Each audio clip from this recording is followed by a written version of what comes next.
Assalamualaikum viewers, this is me Naila Tareem and I welcome you all to Javed Publishers. Today we are going to talk about Kids English Grade 2 Chapter number 5 and the topic is The Fisherman and His Wife. Dear teachers and students, as you know our topic is The Fisherman and His Wife, माहीगीर और उसकी बीवी. ये एक बहुत ही दिलचस्प कहानी है. कहानियाँ तो आपने बहुत सी सुनी होंगी लेकिन इस कहानी में हमारे लिए एक बहुत ही बड़ा मॉरल लेसन है. इस कहानी में हमें सखावत के बारे में बताया गया है. प्यारे बच्चों, जैसा कि आप सब जानते हैं अल्लाह ताला ने इंसान को बहुत सी नेमतों से नवाजा है. हमें उन नेमतों के इवज़ में अल्लाह ताला का शुक्रगुजार होना चाहिए, ना कि लालची बन जाना चाहिए. और इस कहानी में हमें इसी लालच और सखावत के फ़र्क के बारे में बताया गया है. तो चलिए इस स्टोरी की तरफ चलते हैं. Take out page number 35 of your text book. Once there was a fisherman. He lived with his wife in a small hut. He was always thankful to Allah for everything, but his wife was a greedy woman. She was never happy with anything.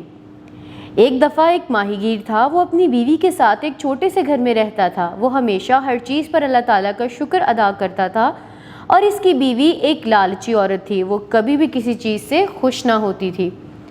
One day the fisherman went for fishing. Luckily he caught a golden talking fish. एक दिन माहीगीर मछली पकड़ने गया. खुशकिस्मती से उसने एक सुनहरी बातें करने वाली मछली पकड़ी. The fisherman was very happy and said to himself, "Hurrah! This is my big day." माहीगीर बहुत खुश था और अपने आप से कहने लगा, हुर्रा, ये मेरे लिए एक बहुत खुशी का दिन है. The fish asked the fisherman, "Please let me go. I shall make one of your wishes come true." मछली ने माहीगीर से कहा, मेहरबानी करके मुझे जाने दो, मैं तुम्हारी एक ख्वाहिश पूरी करूंगी.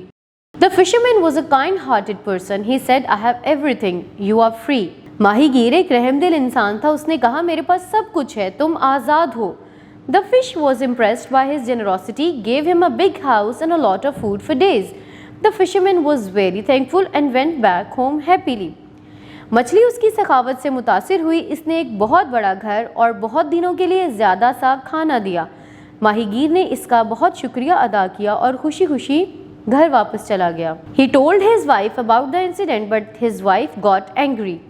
She said, "I want a palace. Go and ask the fish to give us more money." उसने अपनी बीवी को इस वाक़या के बारे में बताया लेकिन उसकी बीवी नाराज़ हो गई. उसने कहा, मुझे एक महल चाहिए. जाओ और मछली से कहो हमें और ज़्यादा पैसे दे. On the next day the fisherman told the fish about his wife's demand. The fish got angry. It took back everything from the fisherman. अगले दिन माहीगीर ने मछली को अपनी बीवी के मुतालबे के बारे में बताया. मछली गुस्से में आ गई. उसने माहीगीर से सब कुछ वापस ले लिया. Then the fish disappeared and never came back. फिर मछली गायब हो गई और कभी वापस न आई. The moral of the story is that we should be thankful for every blessing of Allah. इस कहानी से हमें ये सबक मिलता है कि हमें अल्लाह ताला की हर नेमत पर शुक्रगुजार होना चाहिए. तो प्यारे बच्चों, इस कहानी में हमने क्या सीखा कि अल्लाह हमें जितना भी दे हमें उस पर उसका शुक्रगुजार होना चाहिए, ना कि ज़्यादा की तलब करनी चाहिए. हाँ, यकीनन हम खुदा से दुआ ज़रूर मांग सकते हैं लेकिन लालच हमें बिल्कुल नहीं करनी चाहिए. तो इस चैप्टर के वर्ड्स मीनिंग्स की तरफ चलते हैं. हमारे पास पहला वर्ड है थैंकफुल, जिसका मीनिंग है grateful. The second word is impressed, when something has a good impression on you. The third meaning is disappear, to be out of sight. The fourth word is a big day. The meaning is a great day. The fifth word is palace, which means a splendid house. Thanks for watching viewers. Take care. अल्लाह हाफिज.